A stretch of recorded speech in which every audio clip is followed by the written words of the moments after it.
Świat mojej matki był inny. To był taki zasymilowany polskiej inteligencji, żydowskiej inteligencji, ale zasymilowany bardzo. Ona nie znała już nigdy żydowskiego jidysz. Ona rozumiała dzięki temu, że znała dobrze niemiecki, ale w domu nigdy nie rozmawiano w tym języku.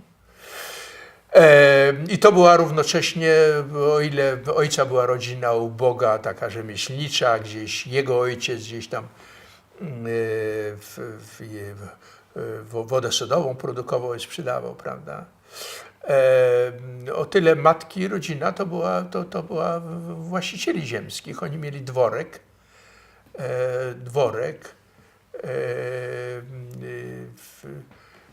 blisko Kuźnicy. I to był zupełnie inny świat, równocześnie znacznie bardziej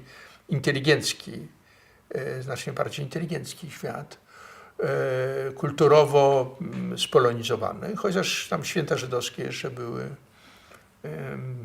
obecne i zresztą stosunek do żydowska, do tradycyjnego żydostwa, do kultury był bardzo ambiwalentny, jak były czasami awantury w domu, to takie pewne elementy jej takiego poczucia wyższości w stosunku do małomiasteczkowych Żydów było tak widoczne, prawda, że nawet dla mnie, jako dla dziecka było to wyraźne, prawda, to była taka panienka z lepszego domu, prawda.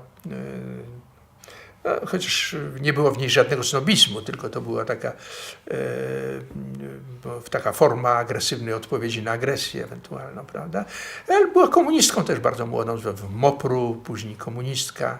Oboje siedzieli wiele lat w więzieniu, prawda? Matka siedziała 8 lat przed wojną, ojciec dwukrotnie był skazany. Obu wyzwoliła, że tak powiem, wojna. To znaczy, że więzienia pozostały pozostawione, strażnicy pouciekali. Zostawione były więzienie, oboje później poszli do Białegostoku. Spotkali się w Białymstoku. Nie wiem, nawet mówiąc prawdę, czy oni się znali przedtem, czy nie, czy się poznali wówczas. W każdym razie ja byłem owocem tego spotkania, tego związku i urodziłem się w Białymstoku.